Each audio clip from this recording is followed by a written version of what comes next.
বিসমিল্লাহির রহমানির রহিম।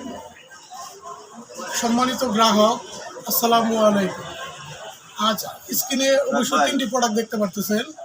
আজকে আপনাদের সামনে কথা বলবো গরু মোটাতাজাকরণ সম্বন্ধে। আর গরু মোটাতাজা করতে হইলে সর্বপ্রথমে ব্যবহার করতে হবে কৃমিনাশক। কারণ গরু যদি পেটে কৃমি থাকে তাহলে গরু কিন্তু আপনি মোটাতাজা করতে পারবেন না। তাই সবার আগে গরুকে কৃমিনাশক খাওয়ায়ে কৃমি মুক্ত করতে হবে। এই কারণে এসকেপ কোম্পানি নিয়ে এসে ডাবল ডেক্স হাফ। এটা 40 থেকে 70 কেজি পর্যন্ত একটি বড়ি লাগবে এবং পর্যায়ক্রমে গরু যতটুকু বড় হবে ঠিক ওইভাবে ডোজটা বাড়িয়ে দিতে হবে। ডাবল ডেক্সের অন্য কৃমি বড়ি চাইতে একটা ভিন্ন গুণাগুণ আছে, যেটা হলো এটার ভিতরে যে ফ্লেভারটা আছে এটা গরু খাওয়ার জন্য খুবই উপযোগী একটা ফ্লেভার। আর স্ক্রিনে আরও দুটি প্রোডাক্ট দেখতে পাচ্ছেন। এই দুটি হলো, একটা হলো কেটোফর্স। কেটোফর্স হলো আপনার বুটাফসফেট আর সাইনোকোপোলামিন, এই দুটি উপাদান দ্বারা তৈরি, যা মোটাতাজার কারণে খুব উপকারী ভূমিকা রাখে।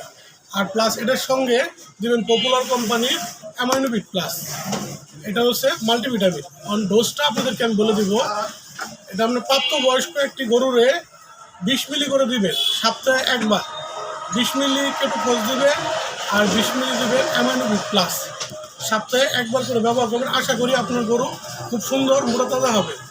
ইনশাল্লাহ ভালো থাকবেন। আল্লাহ হাফেজ।